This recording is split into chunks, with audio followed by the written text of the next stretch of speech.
¿Qué tal? ¿Cómo andan? Todo bien, ¿y vos? Bien, bien. Bueno, tenemos poco quórum hoy. Bueno, vamos a seguir con este tema. A ver si hoy terminamos lo de los índices.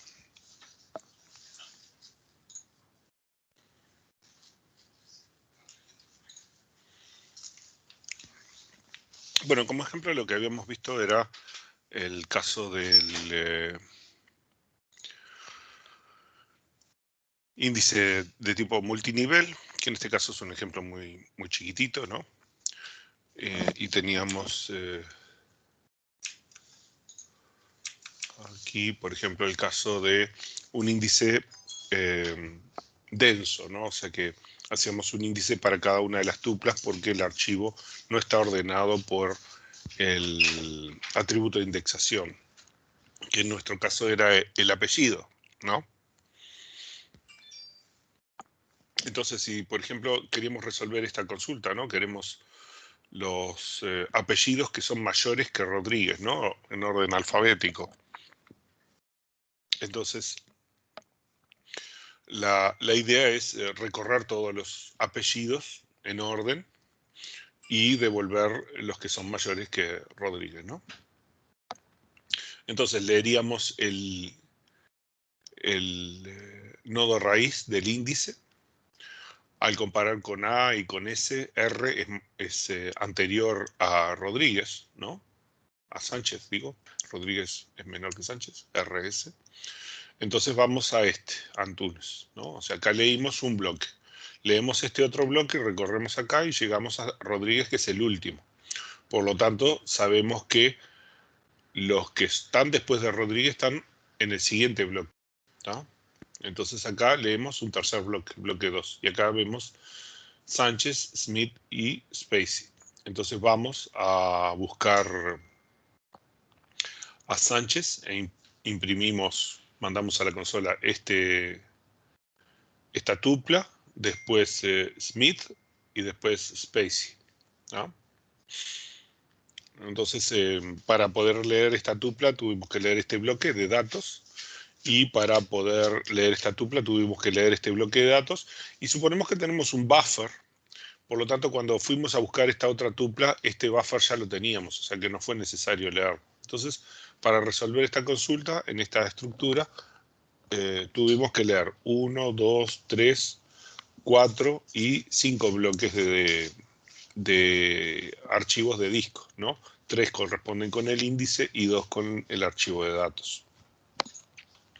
En este otro caso tenemos un índice disperso, porque la tabla en este caso está ordenada por el apellido, ¿no? Y entonces, en este caso, leemos el índice disperso, ¿no?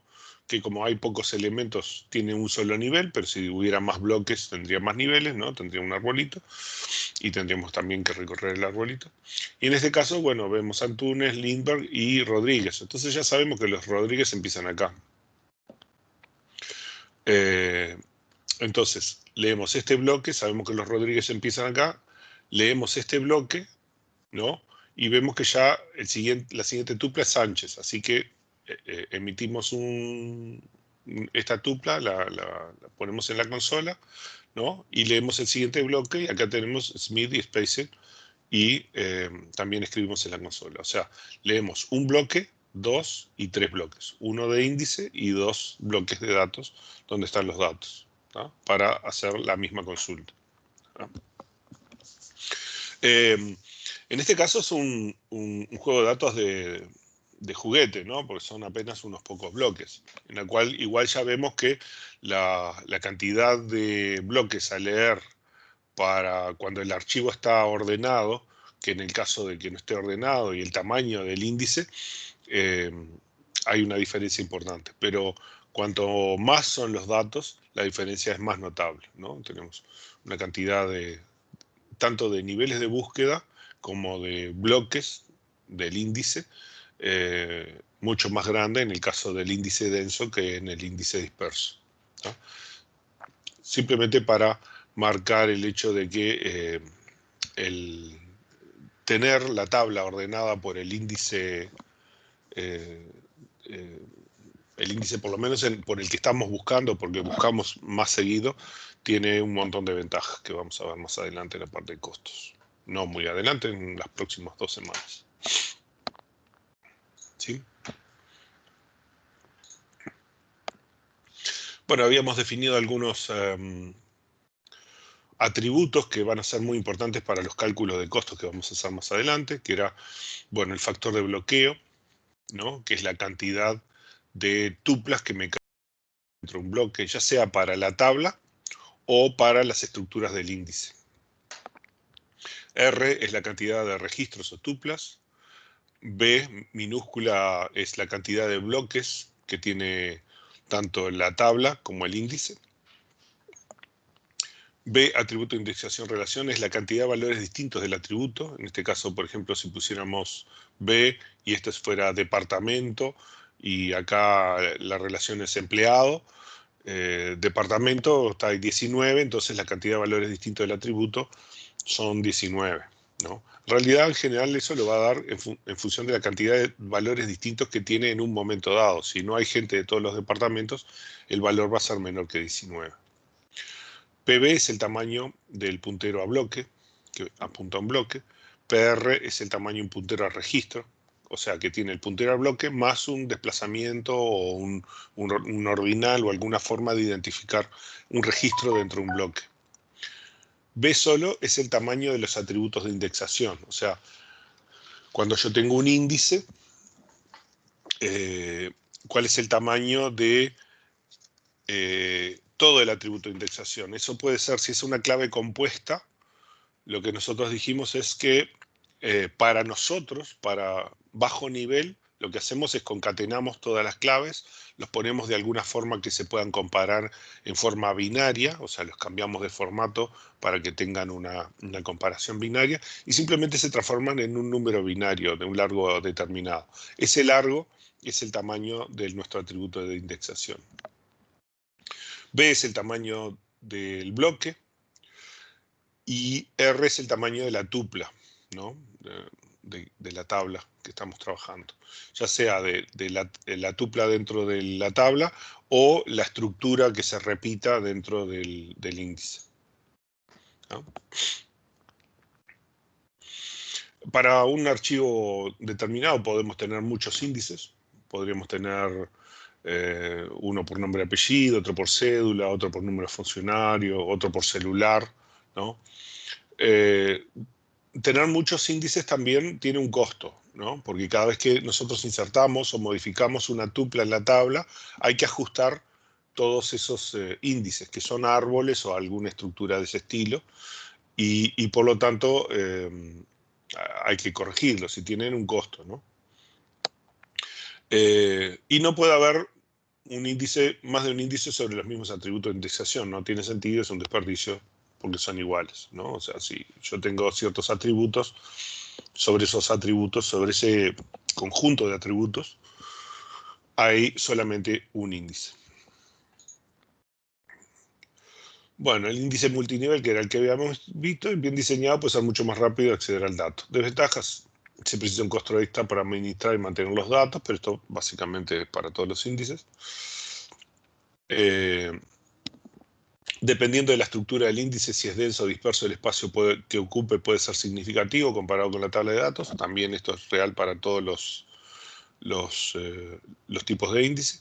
Y si los datos se ingresan con distribuciones diferentes de uniforme, la estructura puede ser difícil de mantenerse balanceada, ¿no? Entonces, vamos a usar, en realidad, los índices multinivel. Es un ejemplo histórico, pero hoy día no hay sistemas que usen los índices multinivel. Lo que van a usar son distintos tipos de árboles, principalmente árboles B y más que nada árboles B+, que son los que vamos a ver ahora en un rato. En general, si mantenemos bien equilibrado el árbol, los costos de búsquedas, ¿no?, por bloques o por tuplas andan más o menos en este orden. Y esto lo que nos da es la altura del árbol también, ¿no? El logaritmo en base al factor de bloqueo del índice por la cantidad de tuplas nos dice la altura del índice denso, es una aproximación. Y el logaritmo del factor de bloqueo del índice por de la cantidad de bloques nos da una aproximación de la altura del árbol del índice disperso, ¿no? Cuando el archivo está ordenado. Bueno, los costos en general, ustedes los pueden razonar, es primero buscar con su costo, ¿no? Y luego allí está el tema de gestionar los bloques, ¿no? Porque si yo voy a insertar y el bloque está lleno, probablemente lo que tengo que hacer es crear un nuevo bloque y repartir la mitad de las tuplas de un lado y la mitad de las tuplas del otro, para que mis bloques no estén muy vacíos, ¿no? Y entonces voy a tener un costo extra. Si el bloque de datos tiene lugar, es solamente reescribir el bloque de datos, ¿no? Pero hay que acordarse que hay que actualizar el índice, ¿no? Si afectamos a la clave, ¿no? Y bueno, y ese tipo de cosas, ¿no? Por ejemplo, en el caso de biparticionar hasta la raíz, bueno, el costo de reordenar todos los nodos hasta la raíz tiene aproximadamente la altura del árbol multiplicado por 3, ¿no? En el peor caso. Update de campos no clave, bueno, en general tiene solamente el tema de modificar el valor. No estamos insertando nada, ni estamos borrando nada, solamente vamos a cambiar un valor en una tupla, ¿no? Es buscar y después el costo de escribir. Si hacemos update de campos clave, hay que acordarse que yo tengo que buscar el valor original. Tengo que buscar el valor de destino, porque tengo que ver que si yo modifico el valor original, el valor de destino no exista para que no haya colisión, ¿no? Entonces tengo que buscar uno, tengo que buscar otro, y ahí decido si continúo o aborto, ¿no? Dando una excepción. Si veo que encuentro el valor de origen y que no encuentro el valor de destino, entonces puedo borrar el valor de origen y escribir el valor de destino, ¿no? Con los costos de las dos búsquedas más las modificaciones de los bloques de datos que haya que hacer. El borrado también es el costo de la búsqueda, ¿no? Y si es un bloque que tiene suficientes datos, simplemente es reescribir que la tupla fue borrada. Ahora, si queda muy vacío ese bloque, probablemente tengamos que reorganizar. Y en el peor de los casos, tengamos que reorganizar todo. Por ejemplo, si todo el árbol está con nodos al mínimo, tengamos que reorganizar todo hasta la raíz. Bueno, el tema de ordenar, si está ordenado es como secuencia del ordenado, es simplemente leer el bloque y volverlo a escribir, la tabla de datos, ¿no? Si no, es recorrer el árbol de índices, ¿no? Es ir recorriendo todo el índice. En realidad el último nivel, lo único que precisamos es el último nivel, y leer los bloques y volverlos a escribir para ordenarlos, ¿no? Lo cual, teniendo el índice, nos baja el costo comparado con el sort externo que estábamos haciendo, ¿no?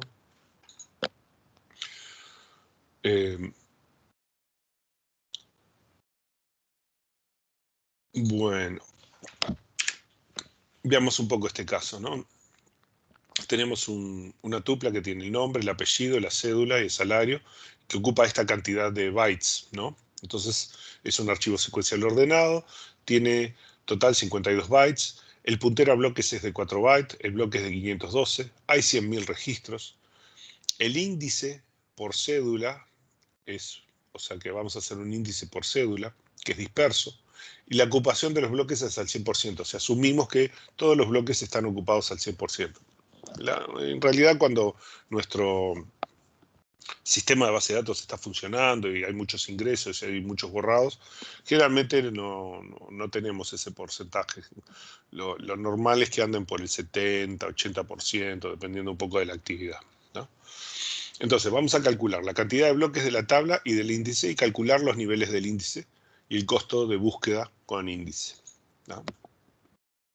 Entonces, para la tabla, como tenemos 52 bytes y tenemos 512 del bloque, este es el tamaño de nuestra tupla y este es el tamaño del bloque, ¿no? Entonces, sabemos que nos entran 9 tuplas por bloque, ¿sí?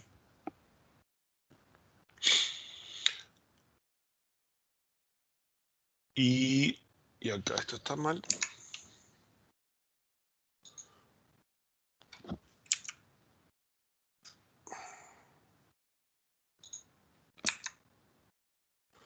Esto está mal porque esto es 52 por 9, ¿no?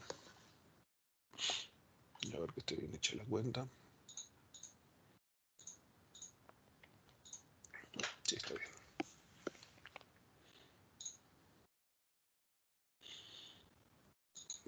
Entonces, 52 por 9 nos da 468. Entonces quedan 44 bytes libres, que son los que vamos a usar para los punteros para el siguiente bloque. Si tiene 100.000 registros, ¿no? Y nosotros tenemos 9 bloques, 9 tuplas por bloque, entonces precisamos 11.112 bloques de datos. Vean que en este caso, como nuestras tuplas tienen que estar enteras adentro del bloque, nosotros redondeamos para abajo, ¿no? O sea, tenemos función piso es esta, ¿no? O sea, 512. Acá tengo la calculadora, ¿no? O sea, tenemos 512 dividido 52 nos da en realidad 9,846153. Eso quiere decir que nos entran 9 tuplas y esta fracción de una tupla, pero no podemos tener un pedazo de una tupla y nosotros queremos que las tuplas no queden cortadas por los bloques.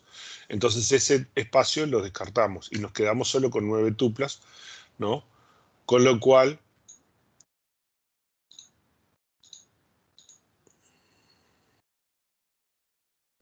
bueno, ahí no quedó, no era lo que quería hacer, pero lo que quería hacer era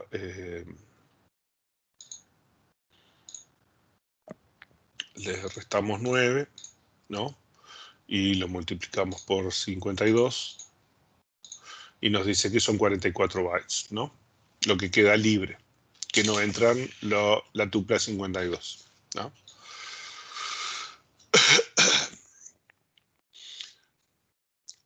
Entonces, si yo tengo 100.000 registros, dividido 9, me quedan 11.112 bloques. ¿Por qué? Porque si yo tengo 100.000 dividido 9, esto me quedan 11.111 con una fracción, ¿no?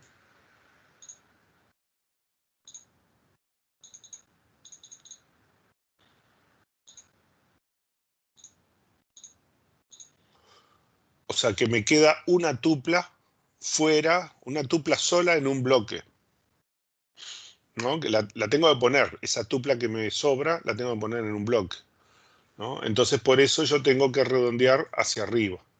En vez de 11.111,111, tengo que poner 11.112. Por eso tenemos 11.112 bloques, ¿no? Para el último, para esa tupla que me sobra, que no la tengo que poner en un bloque completo. Por eso es que ponemos función techo. ¿Sí? ¿Me siguen? ¿Se entiende? ¿Hasta acá se entiende?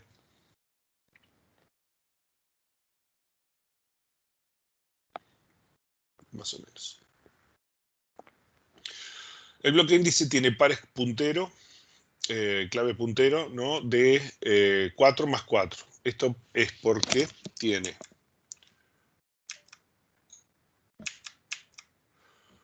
cuatro bytes de un puntero a bloque, ¿no? Que es el del árbol, y 4 bytes de la cédula, porque estamos haciendo un índice por cédula. Y además es disperso. Suponemos que la tabla está ordenada por cédula. Entonces el conjunto es de 8 bytes, ¿no? El factor de bloqueo del índice sería 64 justo, pero precisamos un puntero al siguiente, ¿no? O sea, ¿qué pasa? Si ponemos 64, no nos queda espacio, o sea, consumimos los 512 bytes y no nos queda espacio para poner el puntero al siguiente, ¿no? Que recuerden que nosotros precisamos en los índices tener un puntero al siguiente, ¿no? Y ese puntero ocupa algunos bytes, ¿no? Entonces, ese puntero lo tenemos que generar y lo generamos teniendo un par clave puntero menos. En vez de 64 ponemos 63 pares, ¿no? Para tener espacio para poner el puntero. Como es disperso, precisamos apuntar a los 11.112 bloques. Asumimos que la tabla está ordenada por la cédula, ¿no? Entonces, como los bloques índice tienen 63 punteros, precisamos 11.112 dividido 63, techo, ¿no? Porque también si hay una fracción de bloques, tenemos que redondearla hacia arriba. Precisamos 177 bloques en el primer nivel del índice. Y para estos 177 bloques del primer nivel del índice, precisamos 3 bloques en el segundo nivel, porque también vamos a usar la misma estructura en el segundo nivel, ¿no? Es como lo hacemos acá. O sea, tenemos el primer nivel con estos bloques y luego precisamos un segundo nivel de índice para apuntar a estos, ¿no? Y calculamos que ese segundo nivel tiene 3 bloques. Y arriba de eso hay un bloque raíz. Ponemos solo un bloque raíz y ya está. Y ya queda nuestro arbolito. Tiene 1, 3 y 177. Y de ahí apunta a todos los bloques de nuestra tabla de datos, ¿no? Entonces nuestro índice tiene 181 bloques. Es el tamaño del índice. Y nuestro índice va a tener una altura 3. Entonces para encontrar un dato debemos leer 4 bloques. Son los 3 del índice. Y luego leer el bloque de datos donde está el dato. ¿Sí? ¿Me siguen?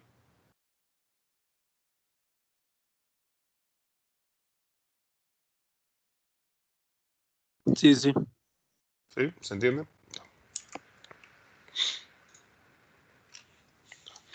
Pero bueno, estos índices multinivel que no tienen...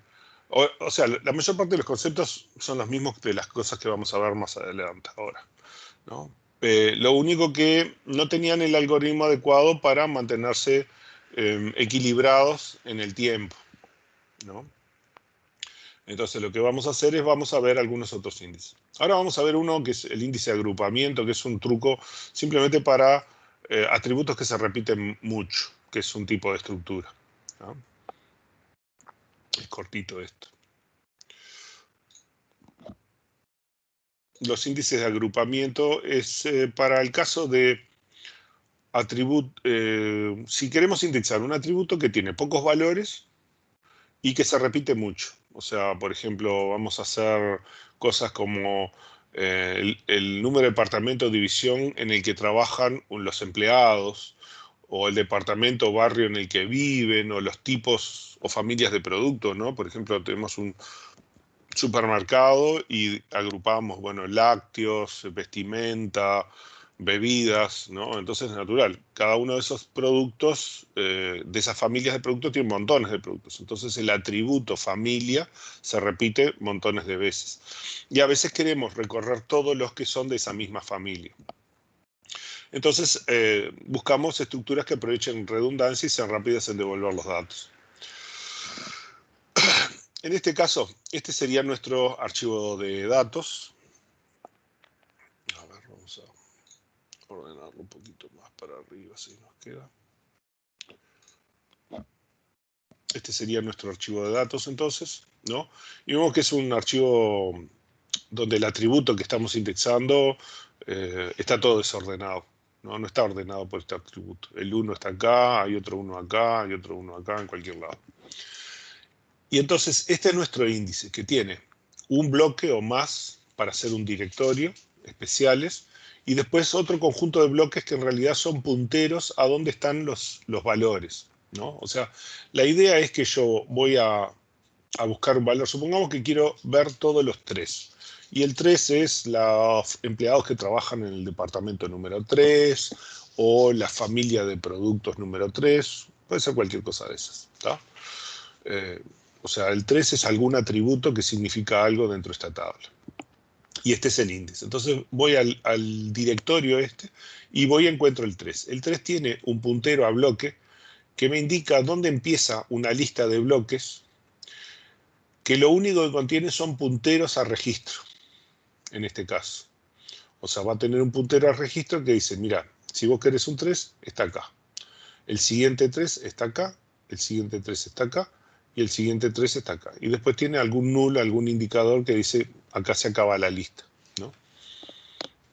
Si yo quisiera ir a buscar los 1, bueno, vengo al directorio, acá tengo las 1, me da el bloque, y con cada uno de estos punteros, ¿no?, voy accediendo al bloque y a la tupla donde están los unos en la tabla de la base de datos, ¿sí? Este es el caso de un índice denso, porque no está ordenado en el atributo de indexación que estamos usando. En el caso de que estuviera ordenado, el raro caso que estuviera ordenado, podemos evitar los nodos, ¿no? Y tenemos solamente un directorio, ¿no?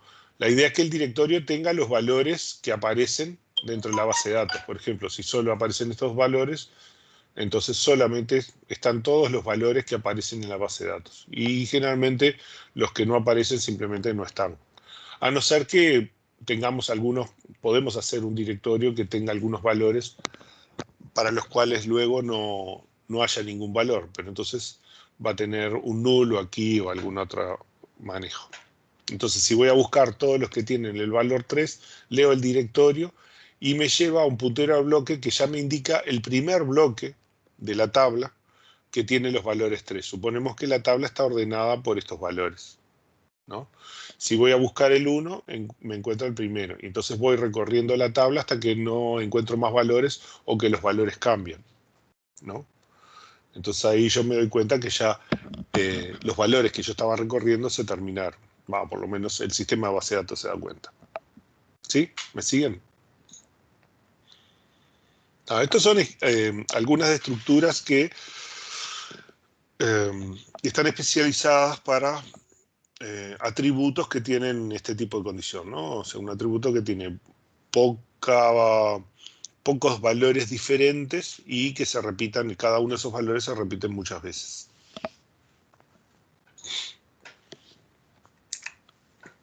¿Sí? ¿Quedó claro?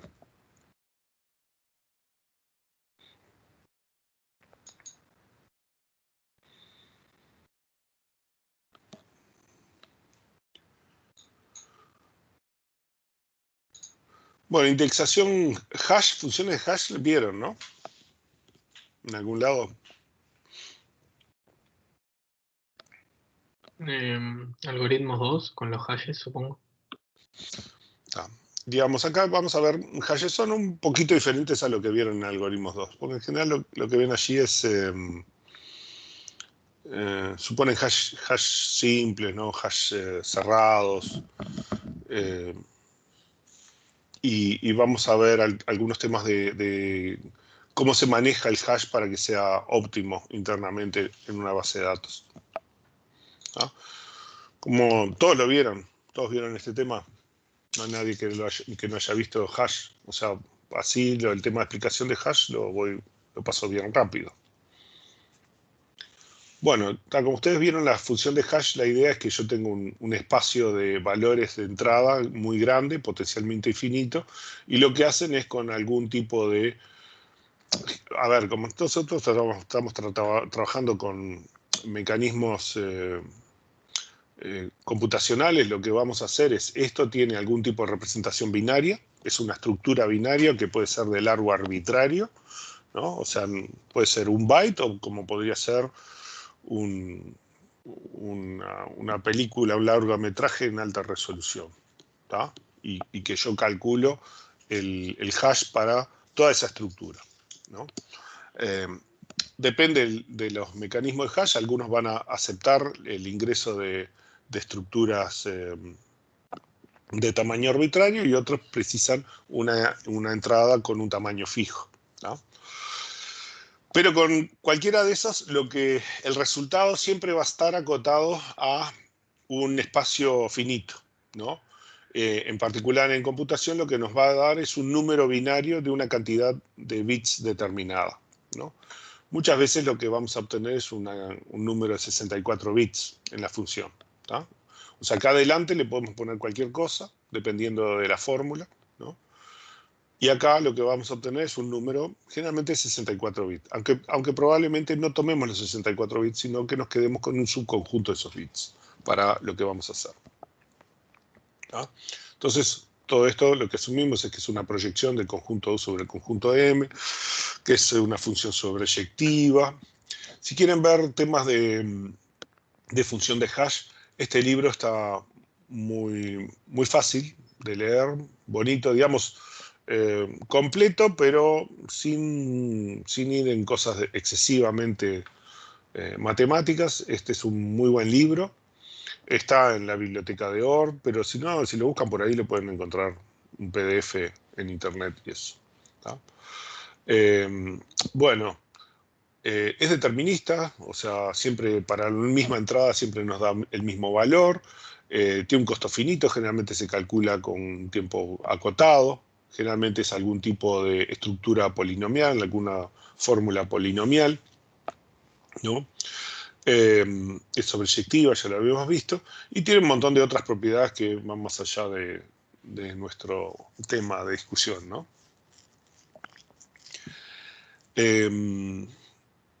Bueno, cosas que tenemos que ver, que los valores de M pueden ser diferentes a lo largo del tiempo. Por ejemplo, al tener más datos, quizás queremos tener más buckets, y entonces vamos a tomar más dígitos de la función hash, ¿no? En general asumimos que son funciones unidireccionales donde calcular la función hash en un sentido es fácil, pero calcular la inversa es muy complejo, ¿no? Y muchas veces el resultado sería un conjunto de valores, porque tenemos distintos valores de entrada que nos pueden dar el mismo valor de salida, ¿no? Nosotros vamos a aprovechar las colisiones. En algunos hash la idea es tratar de que las colisiones no ocurran, pero como nosotros trabajamos con bloques de datos, mientras las colisiones no superen la cantidad de tuplas que nos caben en un bloque que va a ser nuestro bucket, ¿no? No tenemos mucho problema, ¿tá? Más bien lo vamos a aprovechar para tratar de agrupar en un bucket todas las tuplas cuya clave tienen la misma resultado de la función de hash. ¿Se entiende esto hasta acá?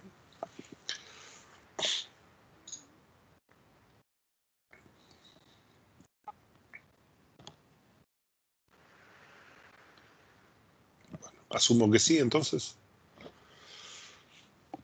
Entonces, los buckets son bloques consecutivos preubicados correspondientes con los valores de M, o sea, con los valores de la función hash.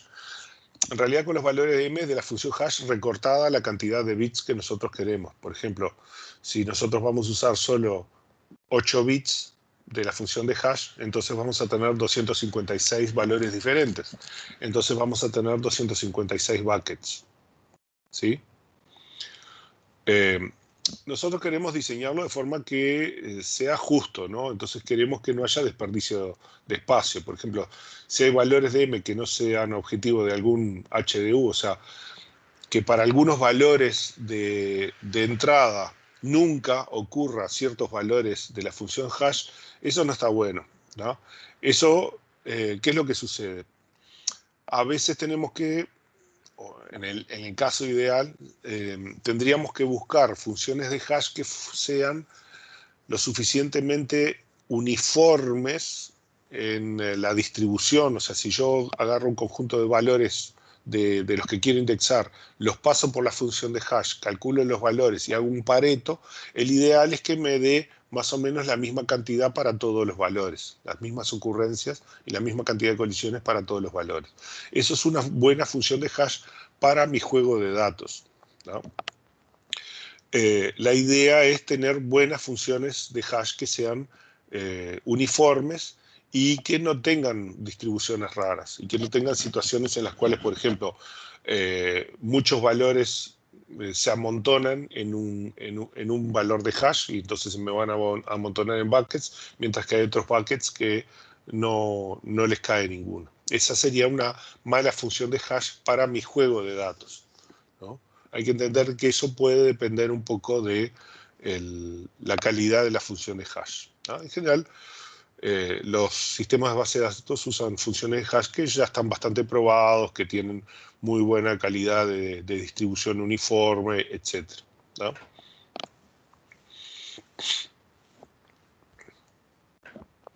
Bueno, podemos tener un directorio y entonces es solamente una lista de buffers. O sea, lo que nosotros hacemos es un archivo, por ejemplo, vamos a hacer un archivo ordenado por hash. Y entonces ese archivo lo único que tiene son un conjunto de bloques y la cantidad de esos bloques coincide con algún múltiplo de los valores de la función de hash que yo tomo, ¿no? O sea, si yo, por ejemplo, voy a quedarme con los 8 bits menos significativos de la función de hash, con 8 bits yo tengo desde 0 hasta 255. Entonces voy a tener 256 bloques. Y voy a tratar de poner todos mis valores allí, ¿no?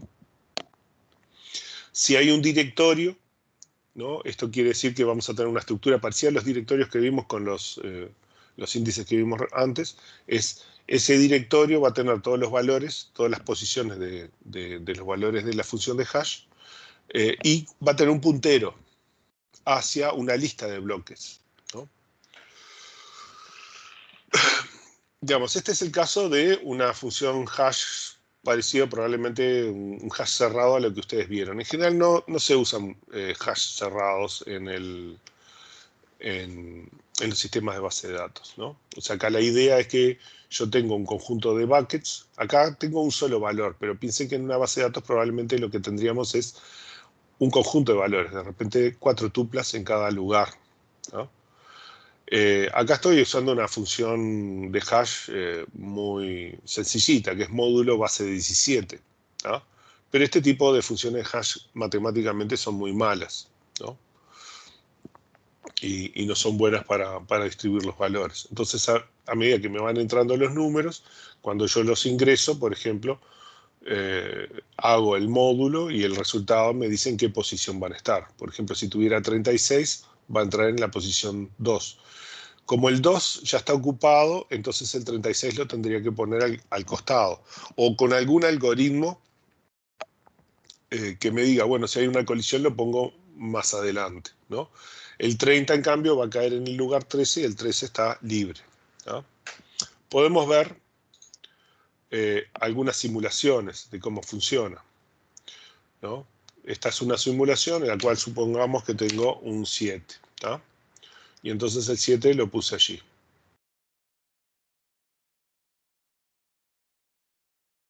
Ahora supongamos que pongo 36, y 36 también tiene un módulo, esto es módulo 29, ¿no? Coincide con el 36. En este caso lo que está haciendo es lo está poniendo en el siguiente lugar. Pero si yo tratara de poner el valor 8, que tendría que ir a este lugar, ¿no? Como el 8 ya está ocupado, se me corre al siguiente lugar. Entonces, esto me empieza a causar anomalías. Empiezo a tener en este hash cerrado, cuando tengo colisiones, valores que ya no están en el lugar y empiezo a tener búsquedas secuenciales que son costosas, ¿no? Y si mi índice de hash está relativamente lleno, las colisiones pueden causar que al final los datos estén en cualquier lado y la mayor parte del tiempo estoy haciendo búsquedas lineales, ¿no? Entonces esto no es muy bueno, ¿no? Una forma de resolverlo es con buckets, o sea, lo que tengo es más de un lugar, ¿no? Pero eso no quita que pueda tener el mismo problema. Yo inserto el 7, ¿no? Ahí tengo 10, 11, 12, 13, 14, 15, 16, 17, 18. Entonces si pongo 18, ¿no? Me va también al 7, ahí lleno el 18. Voy a poner otro 7, ¿no? Y ya se me llenó el bucket. Y si vuelvo a poner otro 18, en este caso lo que tiene es una zona de overflow y lo tengo ahí. Pero acá esta zona de overflow no va a estar ordenado con nada, ¿no? O sea, aquí se me va a llenar con valores que empiecen a llenar todos los espacios de overflow, ¿no? Entonces, si se me empieza a llenar, al final termino haciendo búsquedas lineales acá y la ventaja del hash, que tiene costo 1, digamos, porque yo tengo el valor y lo puedo ir a buscar casi directamente, se pierde, ¿no? Piensen que cada uno de estos, por ejemplo, de estos buckets, estarían en un bloque de datos o en más de un bloque, ¿sí?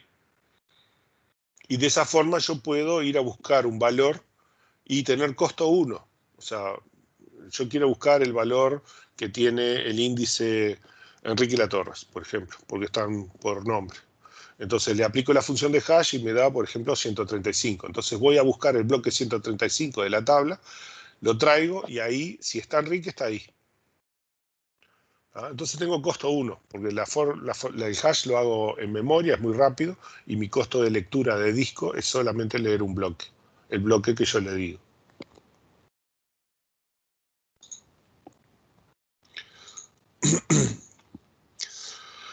En general lo que buscamos son tablas hash con directorios muchas veces. O sea, lo que vamos a tener es un puntero a un bloque o una lista de bloques que tienen todos los valores para ese valor de la función hash, ¿no? Pero nuestro objetivo es tratar de que el costo siempre sea el mínimo, tenga costo 1, ¿no? En este caso, por ejemplo, podemos poner el valor 7, ¿no? Ponemos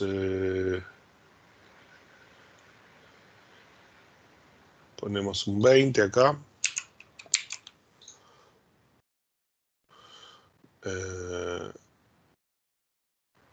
20 más 13, ponemos un 33 y ahí se van.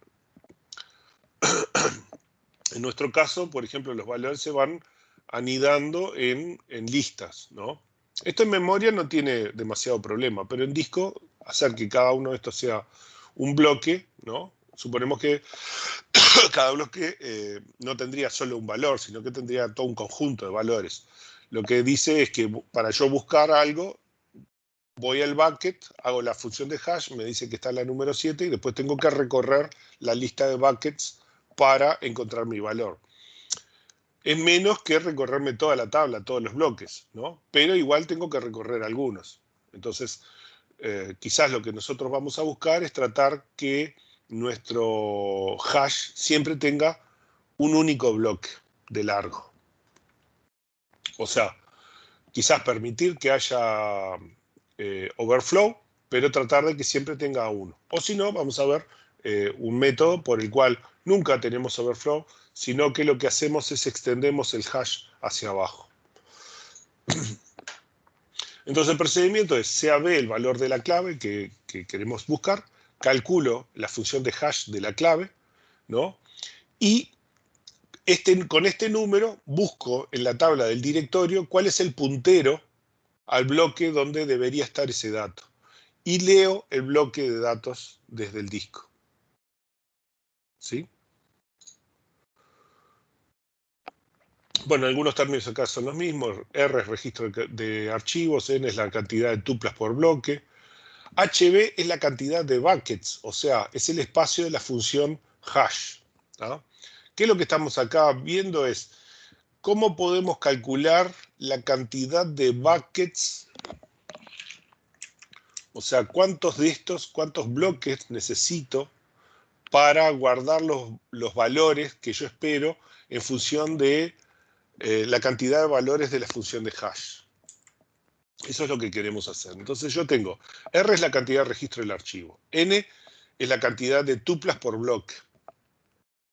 O sea, cuántos Estas es todas las tuplas de mi archivo y estas cuántas tuplas me entran por cada bloque de datos. HB es la cantidad de buckets, es el espacio de HB, o sea, cuáles son los valores de HB que puedo tener, desde 0 hasta 2 a la n menos 1. ¿Tá? La cantidad de registros dividido la cantidad de tuplas por bloque me da la cantidad de bloques que tiene mi archivo de datos. ¿Cuántos bloques tiene mi archivo de datos? ¿Tá? Y la cantidad de bloques dividido la cantidad de valores de HB me da cuántos bloques promedio yo voy a esperar dentro de mi base de datos, ¿no? O sea, si, por ejemplo, B es 512 y HB es 256, esta división me va a dar 2. Entonces, en promedio, lo que yo voy a tener es una situación donde para casi todos los valores voy a tener 2 bloques, cuando mi base de datos esté funcionando con todos los valores, ¿no? ¿Me siguen acá? ¿El razonamiento?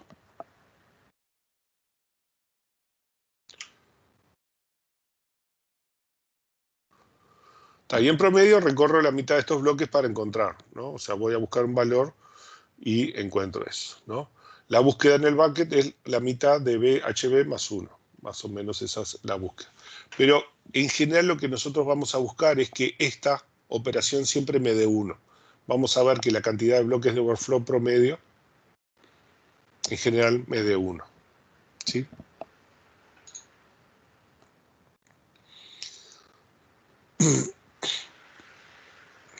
Si bien se pueden guardar las tuplas en los bloques de los buckets, en general estos son índices y guardan los punteros a tabla de datos.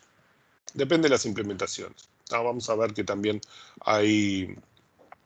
se pueden usar tablas organizadas como índices, ¿no? La búsqueda, lo principal es que la búsqueda es muy rápida, ¿no? Si tenemos un solo bucket por cada valor de la función de hash, buscar tiene costo 1, ¿no? Después, las otras cosas como insertar, modificar campos claves, borrar, ordenar. Ordenar y eso, recorrer en orden, esto es otro problema. Lo vamos a cortar acá, ¿no? Buscar es, yo tengo la clave, lo que vimos acá, ¿no? Tengo el valor de la clave, calculo el HB, obtengo el puntero a la posición. Eso sí tengo un directorio, pero si no tengo un directorio, en realidad es, acá con esto probablemente ya obtengo el número de bloque dentro de esa tabla. O sea que voy directo, ni siquiera tengo que leer el directorio, sino que con HB directamente le digo al sistema operativo, dame el bloque tal, ¿no? Pero si tengo un directorio voy a tener un puntero, ¿no? Esto me da más flexibilidad en disco y en memoria sobre dónde tengo los bloques. Y después, insertar es lo mismo, insertar en la tabla de datos, ver si tengo espacio, si no tengo espacio tengo que insertar un bloque. Modificar campos no clave, en general es simplemente leer el bloque y volverlo a escribir, nada más. Si modifico campos clave, ahí yo tengo el problema de que tengo que verificar que el valor de destino no está repetido, por ejemplo, si no se puede repetir. Y que yo tengo que borrar de un lado y volver a escribir en el otro, ¿no? Y borrar es, bueno, encuentro el dato y lo borro de la tabla de datos, pero quizás tenga que hacer un burst de bloques en el caso de que quede muy vacío el bloque y cosas por el estilo. En general, las funciones de hash no sirven para ordenar ni para recorrer en orden, ¿no? O sea, la función de hash es una función que tiene su orden arbitrario que no está pensado para que sirva para ningún objetivo. Simplemente el objetivo es que tenga una buena distribución uniforme en la partida de los valores y muchas veces se usa para temas de inscripción o para temas de seguridad, de forma de tener un mecanismo, por ejemplo, se usa para firmas de documentos electrónicos, ¿no? Para que no modifiquen el documento. Y de esa forma poder usarlo para esos fines, pero no están pensados para ser ordenados. O sea, si nosotros queremos recorrer la tabla en forma ordenada, tenemos que usar otra cosa, o tener otro índice, ¿no? O tomar la tabla y hacer un sort externo, ¿no? Si ustedes piensan, no siempre podemos generar todos los valores del valor de entrada, de la clave de indexación, en forma ordenada. Y muchas veces vamos a generar, por ejemplo, en muchos casos podríamos generar valores que no existen en la realidad y que podrían ser arbitrariamente, una cantidad arbitrariamente grande, ¿no? La pregunta es si puede haber índices densos o puede haber índices dispersos. Y bueno, esto es un poco chistoso, porque el hash es un caso muy particular. Por un lado, es un índice denso porque para cada valor se le aplica la función de hash y se los guarda. Pero como en general nosotros esperamos tener colisiones, en realidad también son un índice disperso, porque por cada valor de hash, todas las tuplas que cumplen con la misma función de hash, con el mismo valor de la función de hash, están todos juntos en el mismo bloque. Entonces es un caso particular donde podríamos decir que a la vez es un índice denso y a la vez es un índice disperso. Es definitivamente un caso particular. Entonces, si vamos a buscar, aplicamos la función de hash, leemos el directorio y recorremos los buckets en función de la cantidad de buckets esperada. De vuelta, lo que decimos es tratamos de que la cantidad de buckets esperada sea 1, ¿no? Los casos de insertar similar, el update es similar a buscar y escritura, el update de clave, de vuelta, buscar el origen, buscar el destino, y según lo encuentre, hago fallo o hago eliminar el bucket y agregar el destino a otro bucket. Borrar es buscar y eliminar el bucket, ahí tenemos que ver si hay que hacer compactación de los datos, si las tuplas están pinned, si hay punteros aborrados, etc. Cómo manejo los bloques a los que les estoy eliminando tuplas y que empiezan a estar más que vacíos, ¿no? O sea, que tienen menos de la mitad de las tuplas. Y lo de ordenar ya lo hablamos, ¿no? O sea, el hash no está pensado para manejar los valores ordenados. Está pensado para buscar los datos por igualdad de la clave. O sea, yo tengo la clave y busco ese valor, ¿no? Y nada más.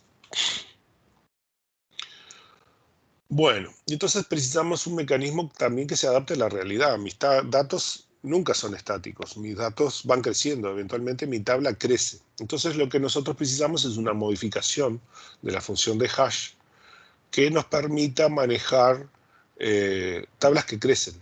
Entonces vamos a hacer un hash que crezca. Suponemos que la función de hash da un número binario de m bits. Muchas funciones de hash lo que dan es un número de 64 bits de las funciones modernas, ¿no? Pero 64 bits es un número enorme. Con 64 bits casi que podría ponerle número a cada una de las moléculas de la galaxia y no tendría átomos y no tendría mucho problema con esa cantidad de números. O sea, son números astronómicamente grandes, ¿no? Y en una base de datos mundana nunca voy a precisar tantos bits, ¿no? Y menos si voy a tener colisiones. Entonces, en general, elegimos un número de n bits, tal que n sea menor que m, ¿no? Un n menor que m. Generalmente lo que hacemos es o los bits más significativos o los menos significativos, o sea, recortamos algún conjunto de bits. Si la función de hash es lo suficientemente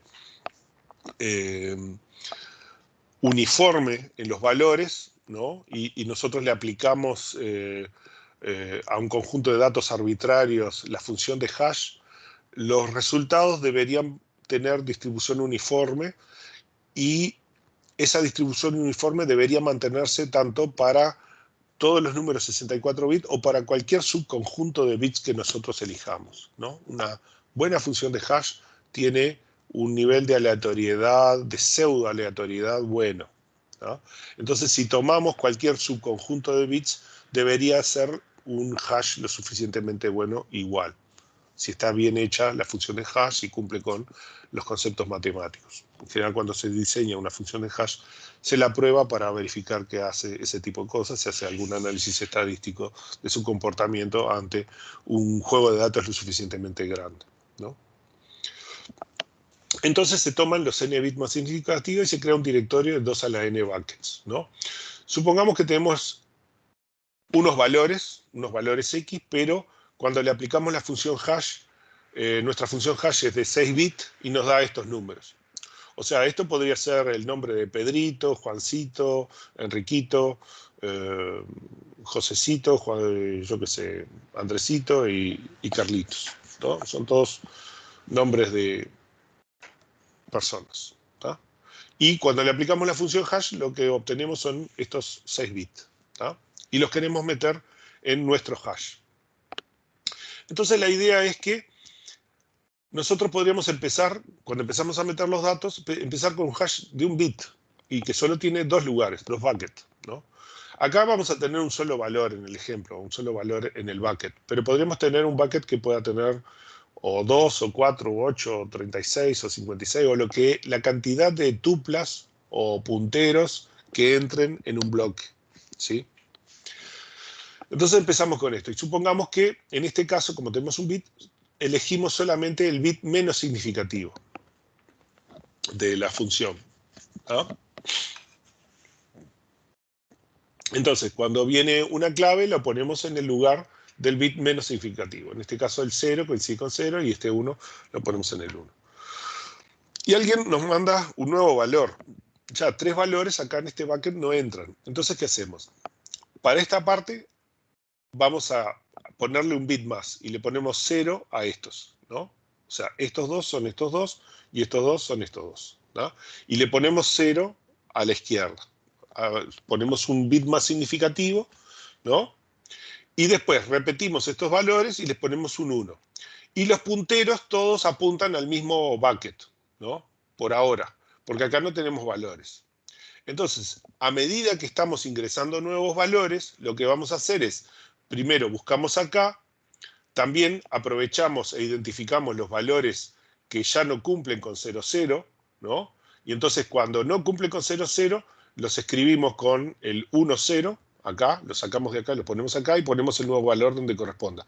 Y este puntero deja de estar apuntando acá, lo ponemos apuntando acá, ¿no? O sea, el propio algoritmo, a medida que empieza a usar la tabla extensiva, empieza a corregir los punteros y a corregir los valores, ¿sí? Y eventualmente nuestra tabla queda toda de este estilo, ¿no? Nuestra tabla de hash, ¿no? Ahora tiene 2 bits. Por supuesto, cuando empiezan a venir más valores, lo que yo tengo que hacer es, de nuevo, le pongo un bit más acá, ¿no? Y lo repito. Entonces tengo 000, 001, 001, y con los punteros también repetidos. De vuelta, a medida que empiezan a usarse el hash, ¿no? Y empiezo a tener valores que aparecen en estos lados y cuando busco veo si están los valores acá, porque primero tengo que ver si está el valor acá y me doy cuenta que es un puntero que está en colisión y entonces luego corrijo y escribo todos los valores que correspondan con el nuevo valor de hash. Yo estoy usando la misma función de hash, solo que ahora estoy usando los 3 bits menos significativos, ¿sí? Entonces, en realidad, los nuevos buckets se van creando a medida que se ingresan valores. Cuando el bucket está lleno, se divide y se vuelven a procesar las funciones de hash y se distribuyen los datos en ambas filas del bucket. Y el directorio ya no tiene 2 punteros al mismo bucket, ¿no? Entonces, así se va organizando el bucket y mi hash va creciendo. Y todo tiene costo 1 siempre. A no ser, bueno, cuando tengo que reorganizar. Pero en la mayor parte de los casos, el bucket simplemente tiene costo 1, porque yo le hago a la clave la función de hash, me quedo con los bits menos significativos de la función de hash, busco y obtengo la tupla del valor.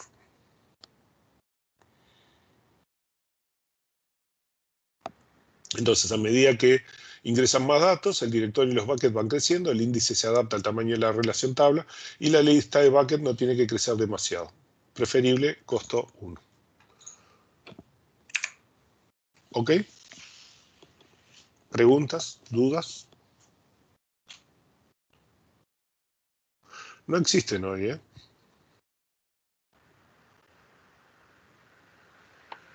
No, no, sin dudas. Sin dudas. No están ahí. ¿Qué pasa? ¿Tienen entrega algo?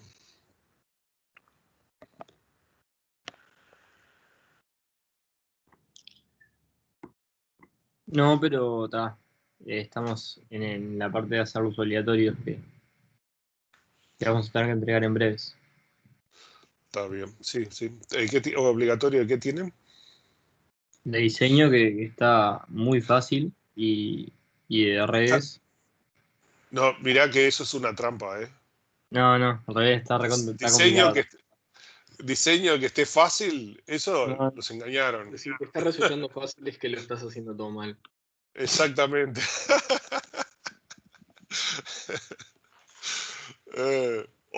O arrugás en el tema, ¿no? Puede ser eso también.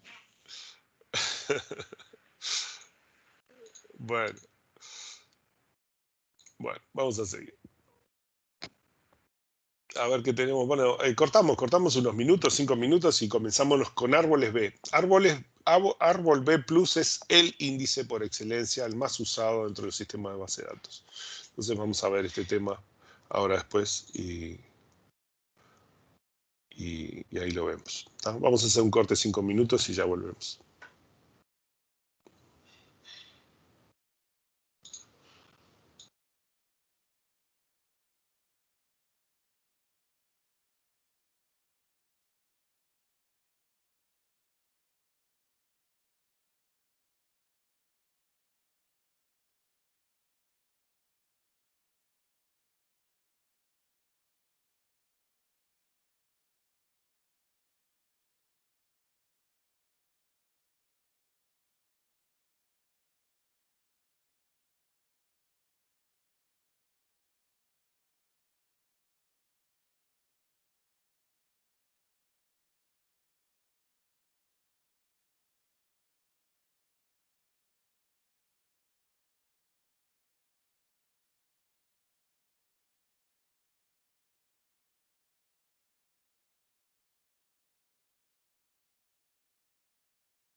Bueno, acá estamos de vuelta.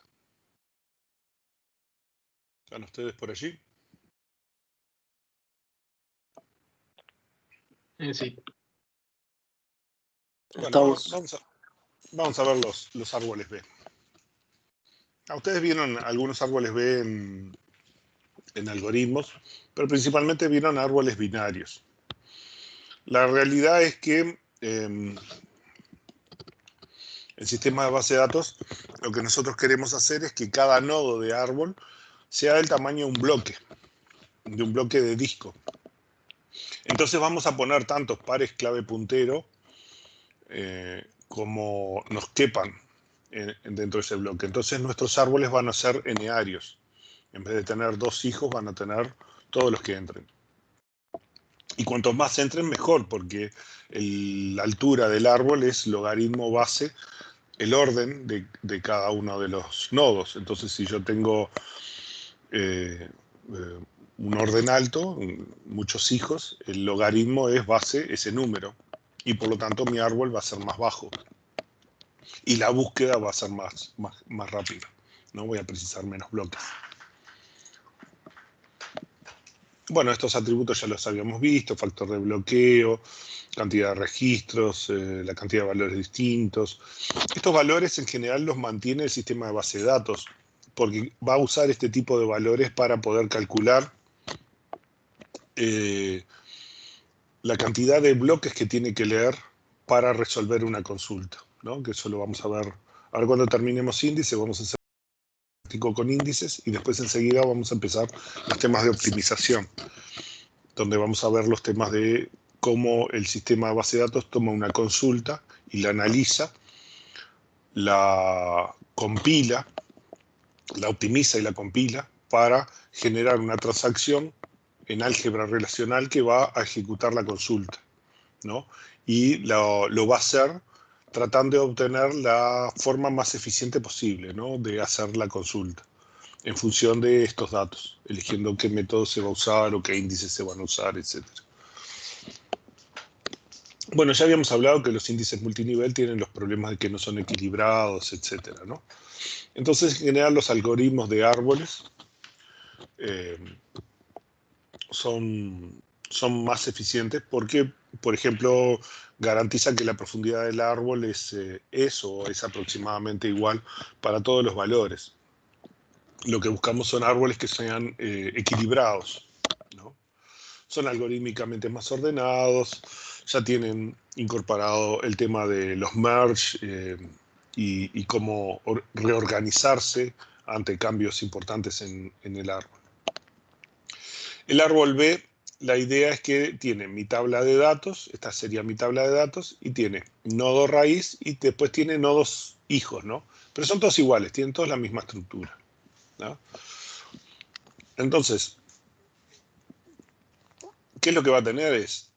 En cada nodo tiene primero un puntero a bloque. Este puntero a bloque lo que está apuntando es a los valores que son menores que K. K es la variable de indexación, el atributo de indexación.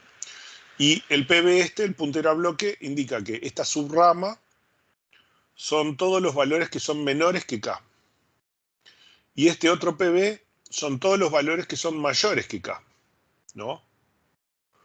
Y así para cada uno de estos valores. Y K tiene un puntero a registro que apunta a la base de datos. Entonces, si yo encuentro el valor de mi índice, el valor que estoy buscando, lo encuentro acá, yo sé que este puntero me lleva al bloque donde está el dato. Este árbol B, la ventaja que tiene es que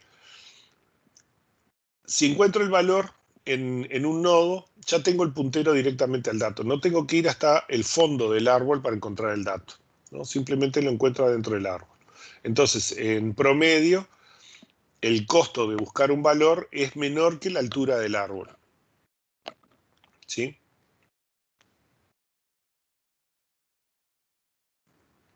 ¿Hasta acá se entiende? Bueno, la idea es que todos los nodos contienen los datos claves, los punteros delante y detrás llevan valores menores y mayores respectivamente. El algoritmo asegura que el árbol es balanceado ante cualquier distribución de altas y bajas y modificaciones que se apliquen a los datos clave y garantiza que todos los nodos hojas estén al mismo nivel. Aunque la búsqueda puede tener costo 1, si justo mi valor está en el nodo raíz, en el peor caso puede tener costo X, que es la profundidad del árbol, ¿no? El algoritmo fue hecho por Rudolf Byers y McCrae, crearon el árbol B en el laboratorio Boeing en los años 1971, ¿no? Y lo publicaron en el 72. Una cosa interesante, nunca explicaron qué significa el B. Y entonces hay todo un conjunto de especulaciones, si fue balanceado, si era broad, si era bushy, o si era Bayer, o un montón de cosas. Si se busca por internet hay un montón de conspiranoicas al respecto de qué quiere decir el B. Lo más probable es que hicieron un primer algoritmo que era el A, y no les gustó, y después lo mejoraron y este fue el B. Pero bueno, no se sabe.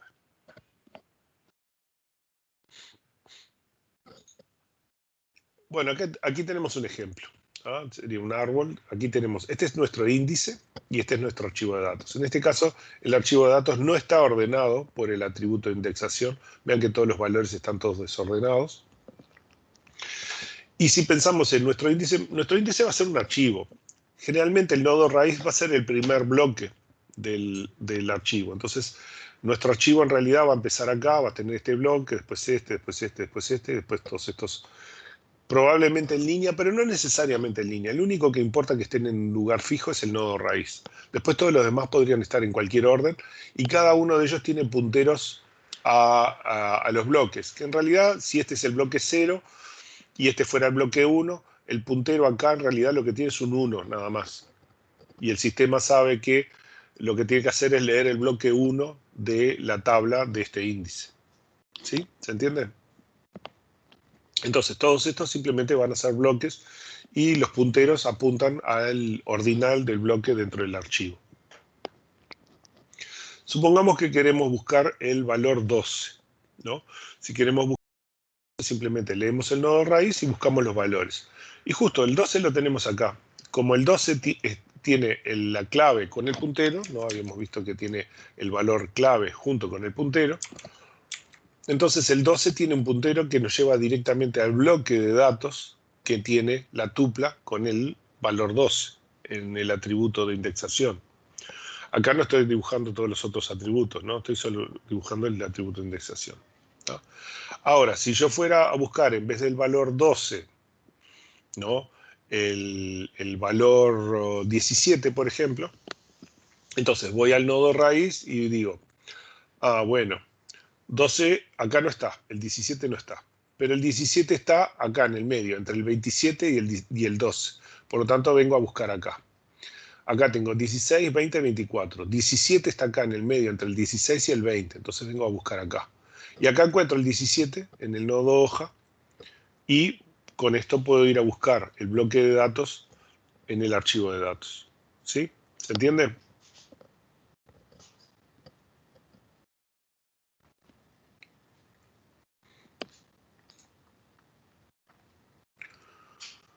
Acá podemos ver un simulador en el cual podemos insertar valores. Por ejemplo, podemos tener un 1, podemos tener un 24, podemos meter un 12 para tener algo en el medio. Ahora ponemos un 6 y ponemos un 18, ¿no? Y queremos poner un 20 ahora. Este lo que tiene es un árbol de grado 3. Eso quiere decir que guarda 2 valores y tiene 3 hijos, ¿no? Vean que siempre nuestros árboles tienen, por ejemplo, este tiene 3 valores y 4 hijos, ¿no? Hasta 4 hijos. Entonces siempre tiene n hijos y n-1 valores, ¿no? Siempre tiene esa estructura. Bueno, acá podemos poner un 23, ¿no? y podemos poner un 19, ¿no? Acá ya tenemos el árbol saturado, ¿no? El próximo valor que ingrese va a necesitar un reordenamiento, o sea, porque tenemos dos valores en todos los nodos, ¿no? Si, por ejemplo, tratamos de poner un número 17, ¿no? Ese 17 no va a caber acá y entonces se va a tener que subdividir todo hasta el nodo raíz, ¿sí? Estos son algoritmos similares a algunos que ustedes ya vieron, pero son específicos del árbol B, ¿no? Pueden experimentar un poco con la simulación que hay allí. Bueno, para el árbol B nosotros tenemos que calcular la estructura. Esta estructura que vimos acá, que es siempre empieza con puntero a bloque y puntero a bloque. Y entre medio se repiten pares clave punteros con el puntero a registro, puntero al dato. Los punteros a bloque apuntan a otros nodos, ¿no? Del árbol. Y el puntero a registro apunta al dato en el archivo de datos, ¿sí? Por eso están de color diferente. Y tengo el par clave puntero para tener eso. Entonces, yo voy a tener n punteros a bloque, a los otros bloques del árbol. Pero luego voy a tener n-1 punteros, pares clave puntero al registro en el archivo de registro de datos. Esta estructura me tiene que caber adentro del tamaño de un bloque, todo esto. Entonces yo tengo que buscar el n, el mayor n, que verifique esta inecuación, ¿no? O sea, tengo que resolver esta inecuación para saber cuántos pares clave puntero y cuántos punteros me caben adentro de mi bloque, ¿sí? Vamos a hacer en los prácticos, ¿no? Pero es una inecuación sencilla y entonces resolvemos el n y con eso sabemos cuántos pares punteros nos cabe y cuántos punteros a bloque, o sea, cuántos hijos de nodo tiene cada uno de los nodos de nuestro árbol B, ¿no? Después viene el árbol B+. El árbol B+, la idea es que no guarda los datos adentro de la estructura de nodo raíz y nodos internos, sino que tiene unos nodos especiales, lo que llamamos nodos hoja, que acá es donde están todos los pares clave puntero que apuntan a los datos. Y toda esta estructura solamente sirve para buscar el nodo hoja correspondiente. Además tiene una particularidad. Si nosotros miramos, este tiene un puntero a bloque que en realidad apunta al siguiente bloque de los nodos hojas, o sea, va a tener punteros locales. En realidad es todo un sistema de búsqueda balanceado para buscar como si fuera un índice de un solo nivel de los que habíamos visto, ¿no? O sea, todos estos valores van a estar ordenados por clave. Si yo quiero recorrerlos en forma ascendente, simplemente empiezo por el primero y voy recorriendo todos los bloques y están todos ordenados. O sea, el árbol B lo que tiene es que me deja todos los pares clave puntero ordenados, siempre, ¿no? Y eso nos va a facilitar un montón de cosas, porque si yo quiero buscar, por ejemplo, rangos de fechas, desde tal fecha a tal fecha, simplemente voy y busco la fecha y después recorro todas las fechas hasta que llego al otro límite, ¿no? Y no preciso mucha memoria, simplemente voy leyendo los bloques. ¿Qué es lo que pasa con los árboles B?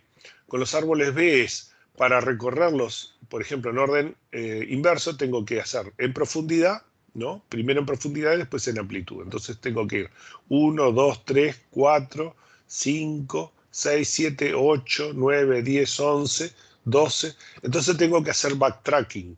Y para hacer backtracking yo tengo que guardar todos los bloques que están en profundidad, ¿no? Si recuerdan, de algoritmos. Entonces yo preciso tener más memoria para poder recorrer todos los nodos y además tiene un costo importante, ¿no? Y si no me da la memoria, por ejemplo, tengo que borrar alguno de estos bloques y volverlos a leer a medida que voy haciendo el backtracking, por ejemplo, si mi índice es muy grande. Entonces el costo de recorrer en forma ordenada los atributos en un árbol es bastante más grande que en el árbol B+, donde ya tengo todos los nodos ordenados, ¿no? Y eso es una cosa que me pasa bastante seguido en las bases de datos. Entonces, un árbol B+ tiene un número grande de hijos por nodos. Un árbol B+ consiste en una raíz, nodos internos y hojas. La raíz puede ser una hoja, por ejemplo, si es chico y no tiene nada, es solo un nodo hoja. O si no, puede ser un nodo interno con 2 o más hijos, que pueden ser hojas o nodos internos. Hay dos tipos de nodos, los nodos internos que se organizan en el árbol de búsqueda y los nodos hoja que contienen los datos clave y punteros a los datos de archivo. Se puede ver al árbol B como un árbol que solo tiene claves y las del último nivel apuntan a un archivo secuencial ordenado que tiene los pares clave punteros ordenados por clave que apuntan al archivo de datos. La búsqueda siempre tiene costo X, la profundidad del árbol, porque yo siempre tengo que ir a los nodos hoja que están en el fondo del árbol, ¿no? en los nodos hoja. Aquí vemos un ejemplo de un árbol B+. Si se fijan, nosotros, estos valores no apuntan a ningún dato, ¿no? Estos son el nodo raíz y nodos internos, ¿no? Y todos estos apuntan a nodos hoja, que vean que los nodos hoja están todos encadenados con punteros, ¿no? Y además, ya están todos los valores ordenados en forma creciente, ¿no? Y cada uno de ellos tiene un par clave puntero. O sea, por ejemplo, si yo voy a buscar el valor 12, vengo acá y digo, bueno, el valor 12 es menor que 13. Menor que 13 están acá. Mayor o igual a 13 está de este lado. O sea, de este lado, mayores o iguales a 13 y menores a 25. Y de este lado están los menores que 13. Entonces voy a buscar 12, vengo acá. 4, 7, 10, 12 tiene que estar por acá. Y entonces acá ya llegué a los nodos hoja. Acá está el valor 12 y me da un puntero al archivo de datos y puedo recuperar la tupla con el valor 12 en el atributo de indexación. ¿Sí? ¿Me siguen? Aquí podemos crear un índice. Vamos a ponerle, yo que sé, un 1. Vamos a ponerle un 24. ¿No? Por ahora este es un nodo hoja que tiene el 1 y el 24. Tendría punteros si fuera un índice de datos, ¿no? Si le ponemos un 12, ¿no? Ya como es grado 3 ya no nos va a entrar. Y entonces se va a subdividir. Vean que acá está el 1, el 24 y el 12, todos ordenados. Y se va a mantener ahí. Acá simplemente tenemos un nodo raíz que tiene un 12 que dice, bueno, los menores están acá y los mayores o iguales están de este lado, ¿no? Y podemos seguir agregando valores, ¿no? Y se va a mantener ordenado. Por ejemplo, podemos tener un 18, ¿no? Y podemos tener un 22, 21, ahí. ¿Sí? Y entonces de esta forma se va ordenando. Podemos poner un 3, podemos poner un 10.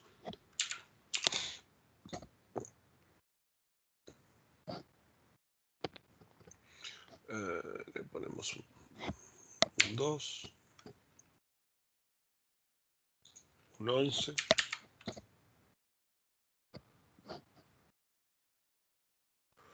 Y así se van manteniendo siempre equilibrados, siempre con la misma profundidad. Y vean que todos los valores acá en los nodos hoja se mantienen ordenados, ¿no? Si nosotros queremos buscar del 10 hasta el 18, podemos venir acá, acá está el 10, entonces está de este lado. Este es 12, así que el 10 tiene que estar acá. Acá encuentro el 10, 10, 11, con el puntero obtengo el 12, con el otro puntero llego al 18, y de esa forma recorrí todos los valores del 10 al 18.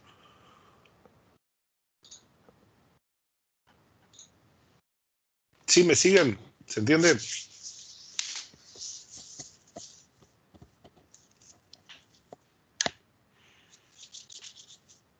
Bueno, no son muy convincentes.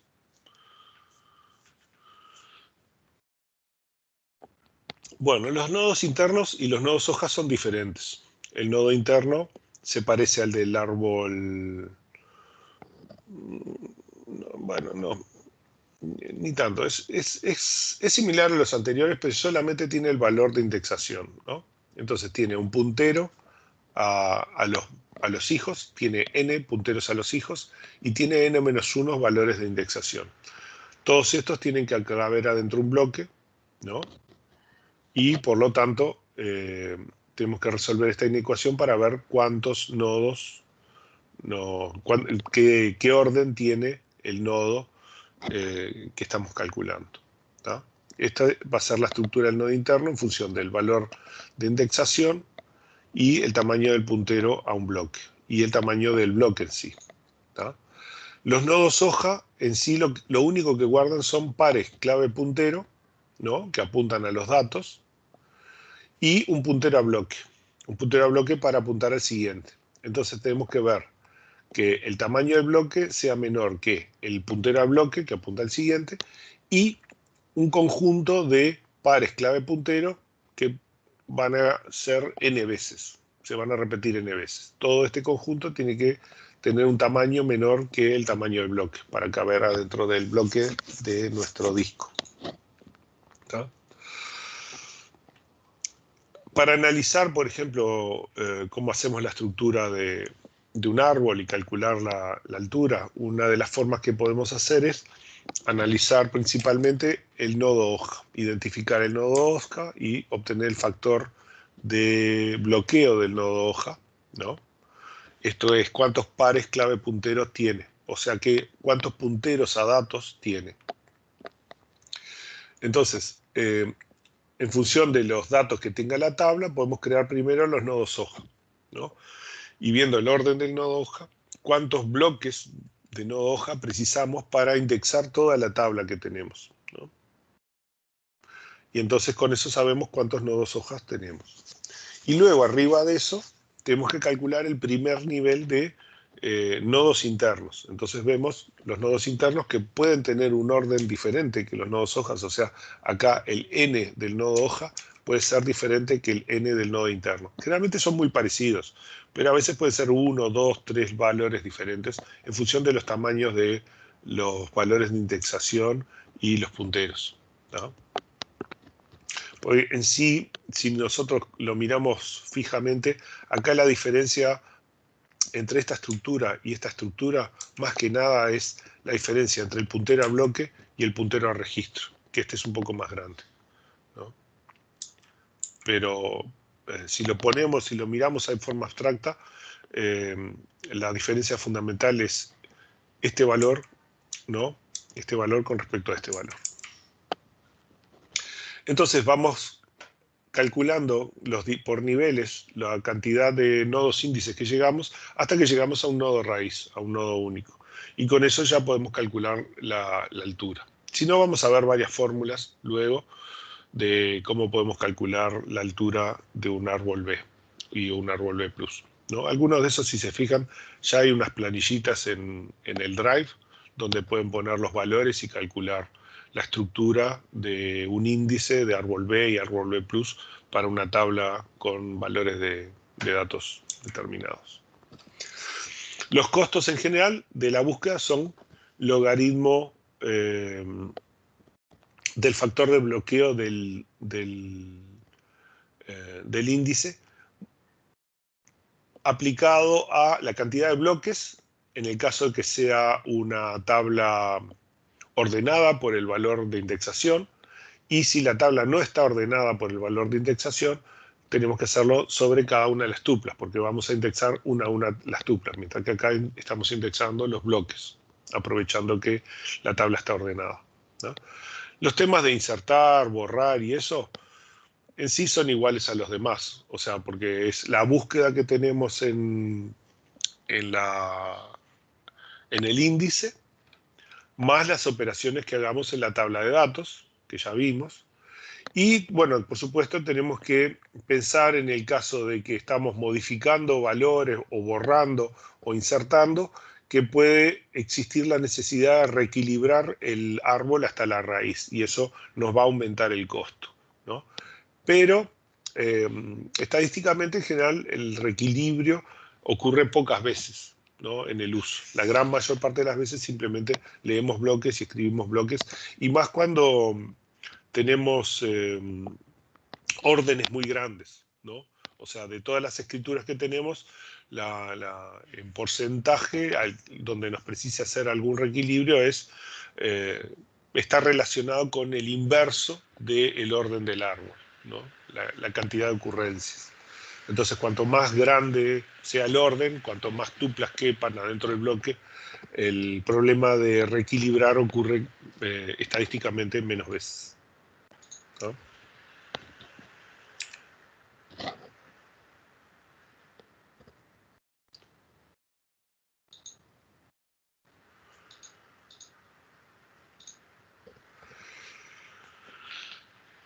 ¿Hasta acá? ¿Todo bien?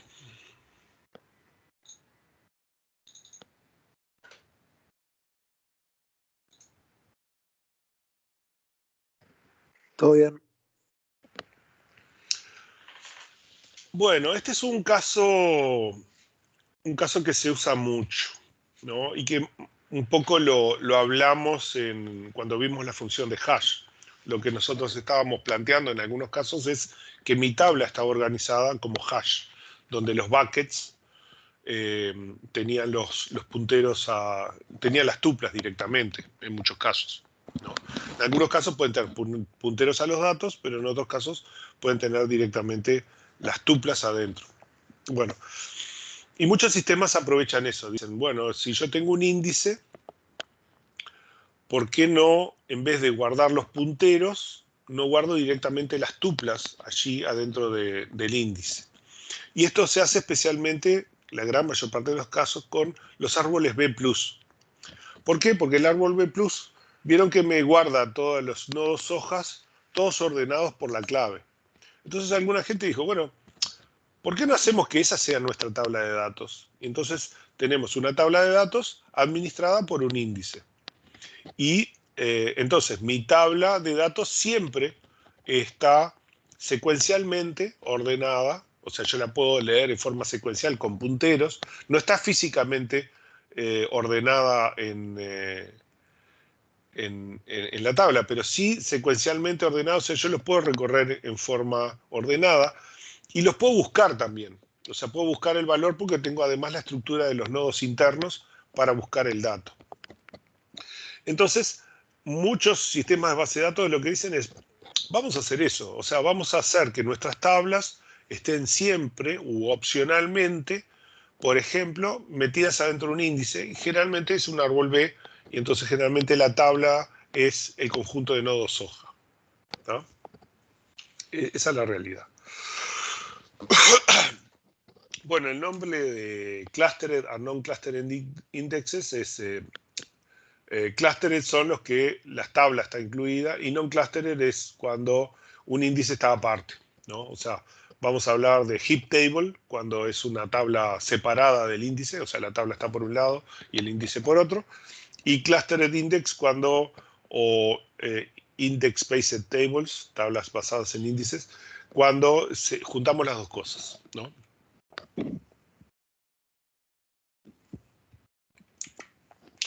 Entonces, este nombre es proveniente de Microsoft para SQL Server y MySQL también. El Index Organized Table es el nombre de Oracle, aunque después MySQL fue, digamos, es manejada por Oracle, entonces también usan los mismos nombres. Por eso es que MySQL usa históricamente el otro nombre, pero después empezó a usar este nombre que era el de Oracle. ¿Está? La idea aquí es que la tabla va a estar incorporada al índice. Entonces,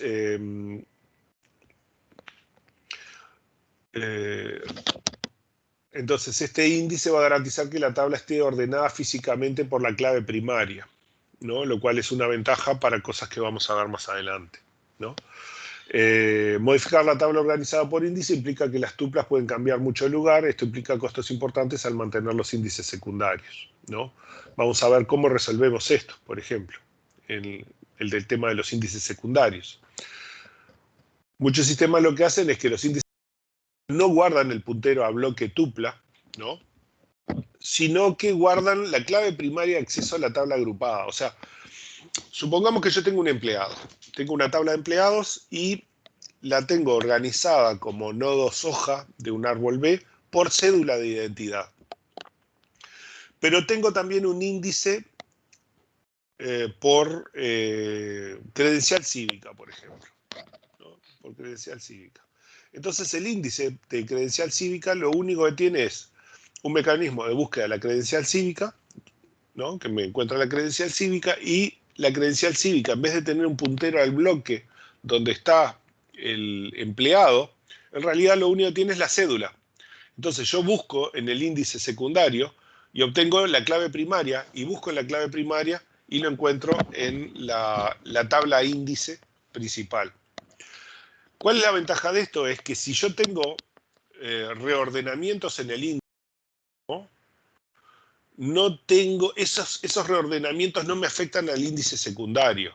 O sea, yo el índice secundario lo tengo que corregir solamente si borro la tupla o si modifico la clave primaria, pero en ningún otro caso tengo que modificar el índice secundario, lo cual me ahorra un montón de esfuerzo a la hora de usar tablas que se modifican mucho, ¿no? Entonces yo puedo tener muchos índices y el costo de mantener esos índices es relativamente bajo.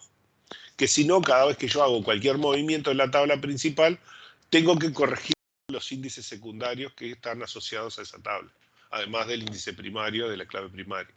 ¿Se entiende?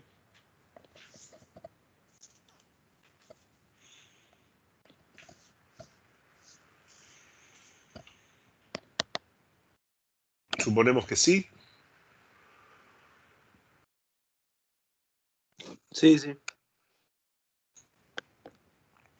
Bueno, uno de los que usa este tipo de esquemas es MySQL.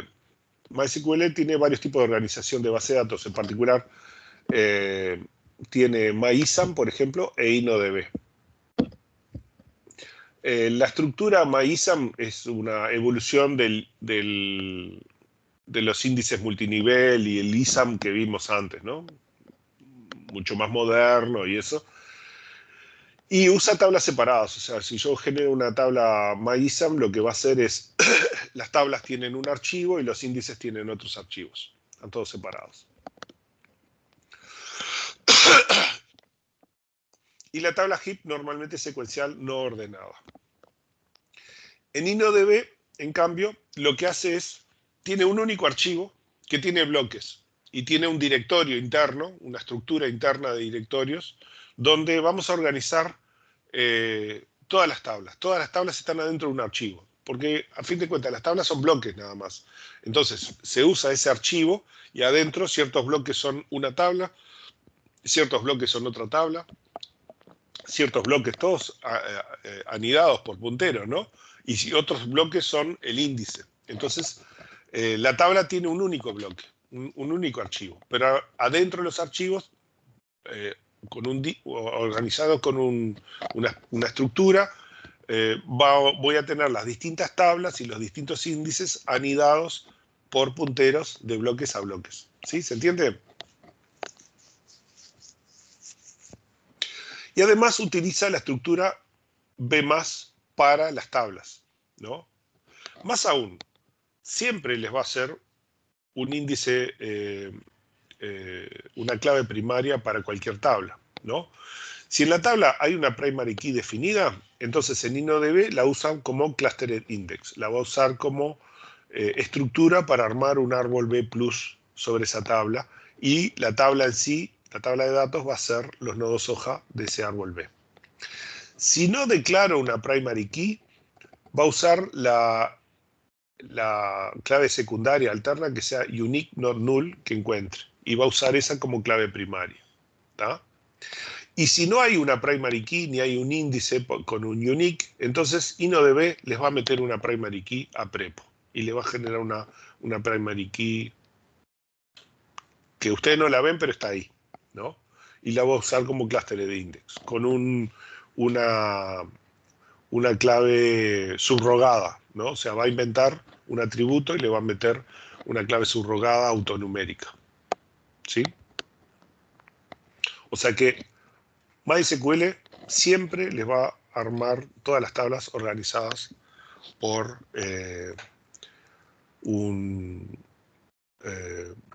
por índice. Todas las tablas organizadas por índice.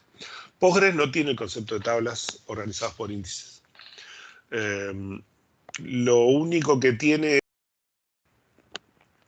un concepto llamado cluster, que es para, de vez en cuando, obligar a que el sistema ordene físicamente las tuplas por ese criterio, ¿no? Entonces, lo que nosotros creamos es una especie de índice, ¿no? Un índice virtual. Le damos el comando de tanto en tanto a Postgres para que tome esa tabla y la ordene físicamente según ese índice, ¿no? Pero luego no lo mantiene, no garantiza la tabla que esté ordenada físicamente, ¿no? O sea, a medida que nosotros insertamos y borramos atributos, no podemos garantizar que eso se mantenga, ¿no? Entonces, de tanto en tanto, si queremos optimizar algunas cosas, podemos tirarle el comando cluster a la tabla y de esa forma hacer que la tabla se ordene en función del índice, ¿sí? Entonces Postgres no tiene el concepto de tabla como índice. Oracle lo usa, pero por defecto usa tablas heap, o sea, tablas separadas e índices separados. Si nosotros queremos que haga una tabla integrada al índice, tenemos que darle el comando organization index al create table. Y en este caso la tabla se va a organizar como un índice, ¿sí? En el caso de SQL Server también, por defecto, siempre usa tablas organizadas por índice. Pero al contrario, lo que tiene es, si nosotros queremos que no use un índice para organizar la tabla, le ponemos un non-clustered, ¿no? El comando non-clustered para que no organice a la tabla como si fuera un índice basado en la clave primaria, ¿sí? Esas son las alternativas que tienen, digamos, algunas de las bases de datos más populares por ahí. DB2 no tiene un Index Organized Table, pero tiene un término parecido a Clustered Index, que en realidad lo único que hace es mantiene las tuplas ordenadas, pero dentro de cada bloque, solo dentro del bloque.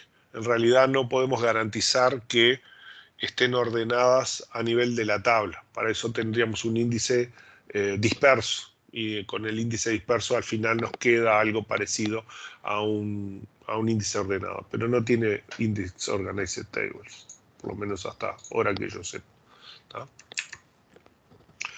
Ese es el concepto de Index Organized Tables. Y vamos a terminar con esto. Este otro tipo de misceláneo creo que de hacer, no lo puse, no importa. Bueno, este es un paseo rápido sobre distintos tipos de índices y así ya los liquidamos el tema, ¿no? Algunos de estos temas son más bien cultura general, no son parte de lo que vamos a evaluar, ¿no? Estos últimos temas. Bueno, por ejemplo, Oracle tiene árboles B, tiene índices reversos. La idea de índices reversos es que en vez de usar el nombre al derecho, damos vuelta el nombre, o sea, damos vuelta a los bytes. ¿Cuál es la idea de esto? Digamos, si yo quiero buscar rimas, lo que yo quiero buscar son cosas que se parezcan por el final y no por el principio, ¿no? Entonces voy a buscar palabras que rimen con otra palabra. Entonces, lo que yo preciso es un índice que empiece desde el último carácter hacia el primero, para que me encuentre las cosas que son parecidas, ¿no? Bueno, entonces los índices reversos son para eso, para ese tipo de cosas, ¿no? Normalmente todos los árboles B, todos los índices son ascendentes, pero también puedo pedirle que tenga índices descendentes, o sea que el orden de las tuplas no sea ascendente siempre, sino que en algunos casos sean descendentes, ¿no? Puedo tener árboles B indexados con índice disperso. Puedo tener bitmaps, como habíamos visto antes también. ¿No? Lo vimos, ¿no? Los bitmaps. Sí, creo que sí. Y podemos tener índices basados en función. Podemos hacer una función arbitraria que me da un valor para cada tupla y en función del valor ese de la función, ordenar arbitrariamente según esa función a mis atributos. Esto sirve bien para temas científicos o a veces para manejar datos especiales que tienen algún tipo de atributo especial o alguna cosa por este estilo, ¿no? Y además podemos diseñar índices especiales para Oracle, nos permite diseñar un índice con ciertas particularidades, ¿no? MySQL tiene pocas estructuras, ¿no? La función de hash solo funciona en memoria. El Oracle creo que también, ¿no? No decía nada de hash. No recuerdo. Pero muchas bases de datos, por ejemplo, las funciones hash solo lo hacen si la tabla cabe en memoria. Si no, no hacen función de hash. ¿Tá? Tiene, por supuesto, el árbol B+, y tiene algunos árboles especiales. Guarda, los árboles que nosotros estamos viendo, eso es una cantidad ínfima de todos los algoritmos que hay. Hay una enorme cantidad de variantes de los árboles B, ¿no? Especializadas para distintas funciones. Los árboles R son, por ejemplo, un conjunto de estructuras especializadas en datos espaciales o multidimensionales para guardar información de este tipo, científica, geoespacial y cosas por el estilo, ¿no? Postgres tiene los árboles B, tiene funciones de hash también, tiene búsquedas invertidas, ¿no? Y tiene un montón de índices especiales para funciones de tipo científico y de información geoespacial. Por eso se usa muchas veces Postgres para las bases de datos científicos, ¿no? SQL Server, bueno, tiene hash solamente en memoria, tiene manejo de índices o tablas manejados en memoria, ¿no? Puede ser clúster o no clúster en las tablas, índices especiales para valores únicos siempre. Unas cosas interesantes que tiene SQL Server es, podemos tener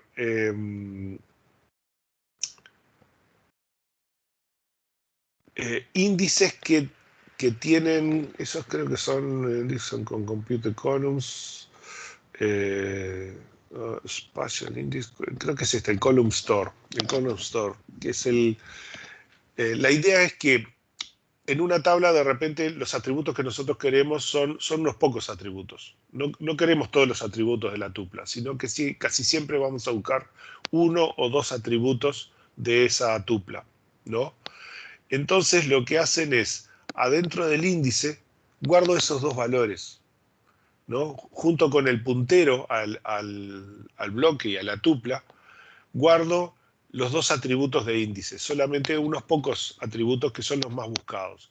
Entonces no tengo que ir hasta el dato, sino que simplemente busco en el índice y ya ahí tengo una copia de esos dos atributos y los puedo rescatar.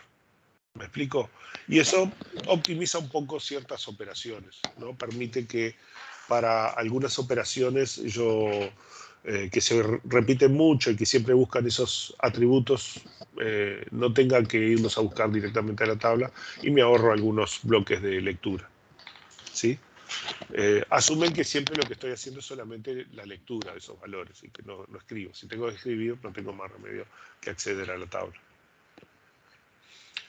Entonces son índices con columnas incluidas, ¿no?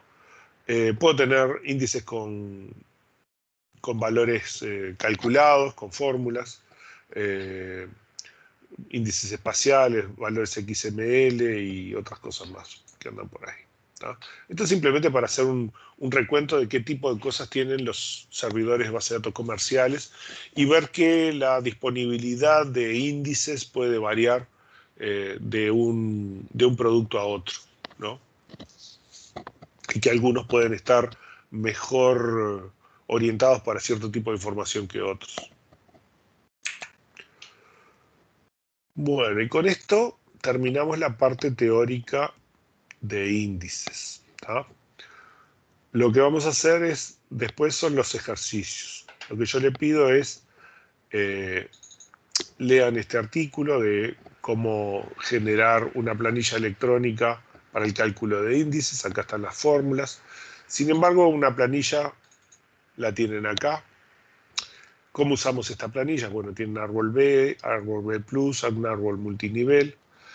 La idea es que yo tengo los valores de una tabla de datos y el índice que voy a utilizar. En este caso, ¿qué hago acá? Pongo que el tamaño del bloque es 1024 bytes. Este es el tamaño de la tupla que voy a guardar en esos bloques, que es de 128 bytes. ¿Y cuántas tuplas tengo? En este caso tengo 240.000 tuplas en mi tabla. Mi tabla tiene 240.000 tuplas. Acá lo que voy a plantear es si la tabla está ordenada o no. Si no está ordenada, puedo poner false. Y entonces me va a calcular el índice con un índice denso, ¿no? Si yo le pongo true, me va a calcular un índice disperso, ¿sí? Acá me pregunta si la tabla tiene puntero al siguiente. En general, si está ordenada, conviene que tenga un puntero al siguiente para poder recorrer los bloques ordenados, ¿no? Porque de esta forma reserva un puntero a bloque dentro de la estructura de la tabla para asegurarnos que podemos recorrer todos los bloques en forma ordenada. Si le ponemos false, no guarda ese espacio, entonces tiene más espacio para las tuplas y quizás nos entre alguna tupla más, o quizás no, ¿no? Pero en general, si está ordenado, deberíamos poner también que esté el puntero siguiente para garantizar el ordenamiento secuencial ordenado por punteros. Acá lo que nosotros ponemos es el tamaño del atributo de indexación, ¿no? Recuerden que si nosotros tenemos una clave compuesta que tiene más de un atributo, lo que nosotros tenemos que poner acá es la suma del tamaño de todos los atributos, ¿no? Que para nosotros es un atributo solo. Pero desde el punto de vista conceptual, en realidad son 2 o 3 o más atributos, ¿no? Y ahí ponemos que nuestro atributo de indexación, por ejemplo, es 20. Este lo que nos pregunta es el porcentaje de ocupación de los datos, o sea, qué tan vacías o qué tan llenos están los bloques de datos de mi tabla. Si ponemos 100%, guarda que no chequea, ustedes le pueden poner 120% y va a calcular y le va a dar papas fritas, ¿no? Y también le podríamos poner 45% y bueno, protesta que dice no puede ser menor o igual que el 50%, ¿no? Siempre tiene que ser mayor que el 50%. No sé si 101 le puse que... No le puse, no chequea si nos pasamos del 100%. Pero usted le puede corregir acá y ponerle algo que diga que no puede ser mayor del 100%. ¿Está? Entonces con eso vemos que tiene 100% de ocupación, o sea, pensamos que todas las tablas están 100% ordenadas, ¿no? Como que si las recién lo hubiéramos creado. Acá ponemos el tamaño en bytes del bloque, el puntero a bloque. Acá el tamaño en bytes, el puntero a registro. Generalmente el puntero a registro, generalmente no, siempre. El puntero a registro es un poco más grande que el puntero a bloques, porque el puntero a registro es el puntero a bloque más un desplazamiento o un índice o algo que nos dice qué registro dentro de ese bloque es el que tiene el valor. También podemos tener un porcentaje de ocupación del índice, ¿no?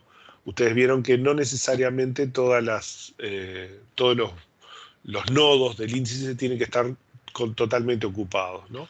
Pero podemos pensar el mejor caso en que el índice de ocupación es del 100%, ¿no? Si ponemos 45, en general no hay ningún índice que acepte que sea menor al 50%, porque tienen algoritmos para garantizar que siempre por lo menos están más que la mitad llenos, ¿no?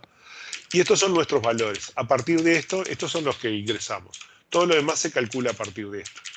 Lo que nos dice que el factor de bloqueo de nuestra tabla de datos es 7, o sea que entran 7 tuplas por bloque.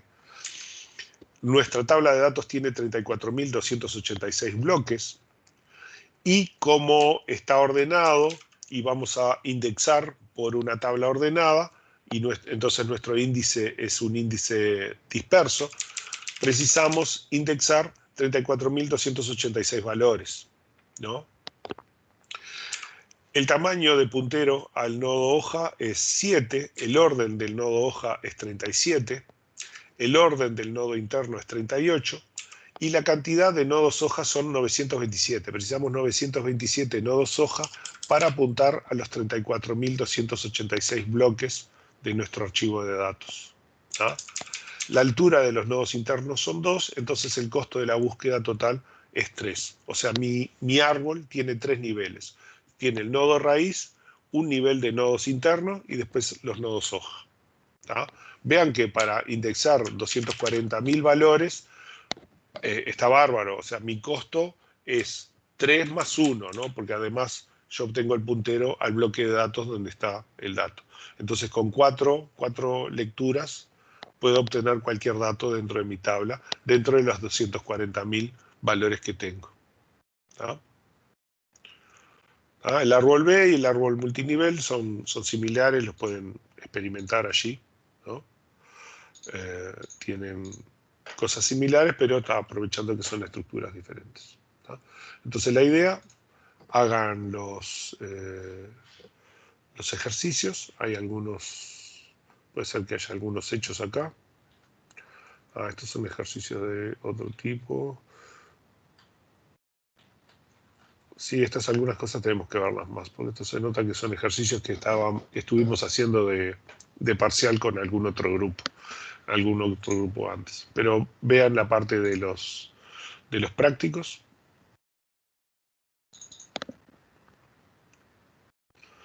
Y hagan los ejercicios de índices. Vean que acá tienen el tamaño de los bloques, los punteros a bloques, la cantidad de registros, la tabla de empleados, ¿no? Calcular los factores de bloqueo, los números de bloqueo. Si bien están en las fórmulas, calcúlenlos a mano, ¿no? Háganlos ustedes, ¿no? Y nos vemos la clase que viene. No sé si tienen alguna pregunta o algo. No. Está. Estos conceptos los precisamos para los temas que vamos a ver a continuación. O sea, la próxima clase vamos a hacer algo de prácticos de estos, ¿no?